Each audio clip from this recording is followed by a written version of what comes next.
नमस्कार दोस्तों, स्वागत है आपका अमृत धारा न्यूज पर। मैं राजेंद्र कौशल इस समय एक रिटायरमेंट पार्टी के प्रोग्राम में पहुंचा हूं और जहां पर आपको बताना चाहूंगा कि डॉक्टर पृथ्वी उनकी जो मैडम है वो डिपार्टमेंट से रिटायर हुई हैं और उन्हीं की एक समारोह का आयोजन किया गया है रिटायरमेंट पार्टी पे।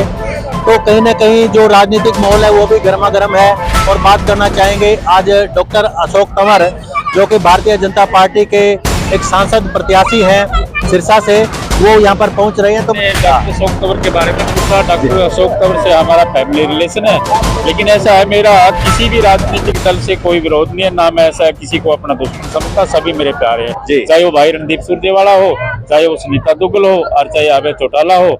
हमारा सभी राजनेताओं से बड़ा अच्छा हार्दिक प्रेम रहा है। तो सर आपने तो फिर ये कबीर साहब वाली बात कर दी। कबीर के दोहे में जो आज का जो हमारा फंक्शन है, ये मेरी धर्मपत्नी बीरमती देवी जी जो हेल्थ सुपरवाइजर हेल्थ डिपार्टमेंट से रिटायर हुई, तो मेरा इस इलाके में बहुत लंबा अर्थात 20-30 गाँव में ऐसा प्रेम प्यार है।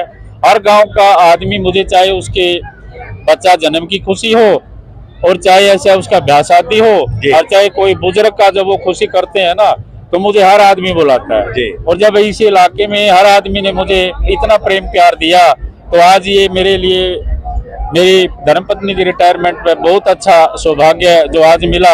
तो मैं भी सभी का ऐसा आज दर्शन करना चाहता था और सभी भाइयों ने आज दर्शन देके मेरा जीवन कृतार्थ कर दिया। आज मेरी आत्मा बड़ी प्रसन्न है। तो ये हमारा किसी दल से और किसी राजनीति से संबंधित नहीं, ये मेरी वाइफ की रिटायरमेंट पे हमने सबको हाथ जोड़ के निमंत्रण दिया है। मेरा गाँव धनौरी कुडी पत्ता का निमंत्रण है और कोयल गांव में भी मेरा कोडी पत्ता का निमंत्रण है। बाकी जो भी मेरे इष्ट मित्र सगे संबंधी रिश्तेदार सारे मैंने इस फंक्शन में बुलाए हैं। और मैं आपसे फिर ऐसा है कि अनुरोध शर्मा जी करना चाहता हूँ, इसको राजनीतिक थोड़ा हो ना देके हमारा ये सामाजिक आपसी भाईचारे का प्रेम प्यार का ये फंक्शन है। राजनीति की तो बातें आगे होती रहेंगी। जी। तो मैं आपका धन्यवाद करता हूँ। जी बहुत बढ़िया। तो दोस्तों देखिए, आज एक सामाजिक समारोह इसको कहेंगे, ना कि कोई राजनीतिक समारोह है। पर जैसे कि डॉक्टर साहब ने अपनी सेवाएं दी, अपने एक कार्यकाल के दौरान जॉब में रहे और हर समाज के अंदर इनका एक भाईचारा क्षत्रिय बिरादरी का बनाया इन्होंने अपने प्यार और प्रेम से। तो उसी का आज एक रिजल्ट सामने आ रहा है कि जो एक समारोह का आयोजन किया गया है, तो उस लेवल पे अगर बात की जाए तो क्षत्रिय बिरादरी के लोग यहाँ पर पहुंचकर डॉक्टर साहब का एक खुशी में शामिल हो रहे हैं। तो गांव से कुछ लोग आए हैं, डॉक्टर साहब से मैं बात करना चाहूंगा। नमस्कार, स्वागत है आपके चैनल का। देखिए, मैं ये कहना चाहता हूँ डॉक्टर साहब का जो हमारे गांव का भी बहुत अच्छा तालमेल है और इनके संबंध रहे हैं बोलचाल के सभी से, आसपास के गांव में भी। और एक बात की हमें खुशी भी है, जो पॉलिटिक्स बेस पे जो आप बोल रहे थे, यहाँ कोई पॉलिटिक्स बेस पे नहीं है। इस बात की खुशी है जो बड़े चैनल, धनाढ्य चैनल, टीवी चैनल जो ये कहते हैं जाट है गैर जाट है, नहीं, आप लोग यहाँ आके देख सकते हो। वो लोग जो टीवी में बैठे हैं, अखबार में बैठते हैं, वो ऐसा करते हैं। आम लोगों के बीच में ऐसा कुछ नहीं है, वही उनके दिमाग में भरते हैं। इसलिए हमें खुशी है कि 36 बिरादरी के लोग आए। धन्यवाद जी। नमस्कार। नमस्कार सर, क्या हालचाल है? बहुत अच्छा। कहते हैं कि पूरी जिंदगी खपा दी पार्टी के कार्य करने में, क्या कुछ हासिल हुआ? तो मौजूदा हालात में बात करना चाहेंगे बलदेव सिंह जी से, वाल्मीकि से, कि उन्होंने बहुत ही एक संघर्ष पूरा जीवन का किया और आज भारतीय जनता पार्टी की, जैसे पहले कांग्रेस की सेवाएं की, तो अब भारतीय जनता पार्टी की मोदी सरकार की नीतियों की सेवा कर रहे हैं। बात करना चाहेंगे। सर नमस्कार। नमस्कार, धन्यवाद कौशल साहब जी।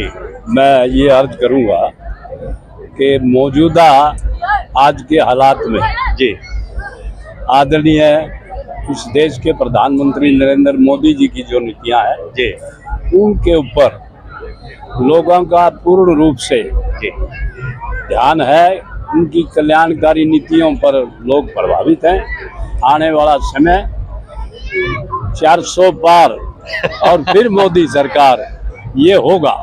सर कल हम उचाना में थे और वहाँ नए मुख्यमंत्री नायब सिंह जी सैनी पहुंचे हुए थे और जब उन्होंने नारा लगाया कि अब की बार तो जनता की आवाज यही आई कि 400 पार, तो कभी 75 पार कभी 400 पार, क्या कहना चाहेंगे आप?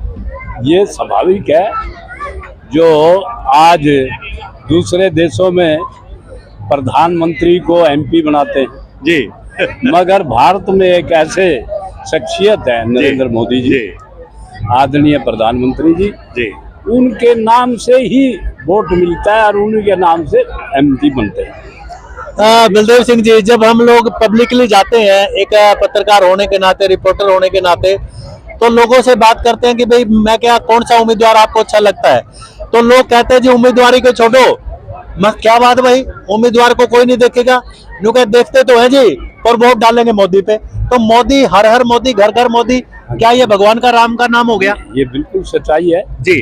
अब आदरणीय अशोक तंवर जी, डॉक्टर अशोक तंवर जी, जो हमारे प्रतिनिधि लोकसभा सरसा से आए हैं, उनके मिलनसारी और उनका जो संघर्ष है उस को ध्यान में रखते हुए आदरणीय मोदी जी ने, जेपी नड्डा जी ने और हमारे पूर्व मुख्यमंत्री मनोहर लाल जी ने तंवर साहब को अपना बीजेपी में शामिल किया और आज वो सरसा के प्रत्याशी हैं और ऐसी आशा रखते हैं कि उनके मुकाबला कोई विशेष आदमी नहीं होगा।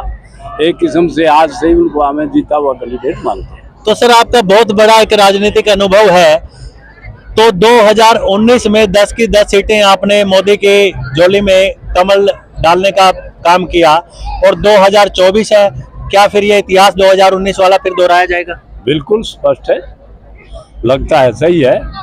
बाकी संभावनाएं तो सभी तरह की होती है। 10 की 10 सीट जीत के मोदी जी की झोली में डाली।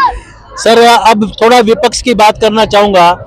कांग्रेस अभी तक अपने कोई पत्ते नहीं खोल पा रही है, कारण क्या है?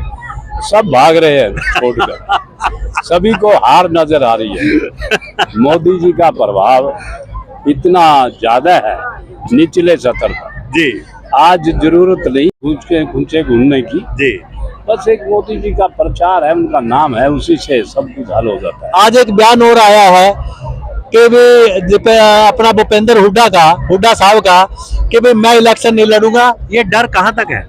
ये सच्चाई है, वो नहीं, उसके और भी जितने साथी हैं जी, शैलजा भी ऐसे ही कहती, मैं नहीं विधानसभा में।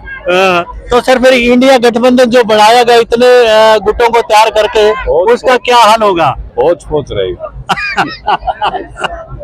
तो दोस्तों, आप देखिए, एक राजनीतिक माहौल की चर्चा कहीं ना कहीं जरूर हो जाती है। तो आज हम आए एक रिटायरमेंट पार्टी के अंदर, जो कि डॉक्टर प्रीति की जो मैडम है वो रिटायर्ड हुई हैं डिपार्टमेंट से। तो ऐसे में हमें यहाँ पर काफी अनुभवी राजनीतिज्ञ मिले और उनके जो अंदाजे हैं, उनका जो अनुभव है, वो कहीं न कहीं हमने कैमरे पर कैद करने का प्रयास किया। तो दोस्तों, मैं फिर मिलूंगा आपके साथ नई खबर के साथ। जय हिंद, जय भारत।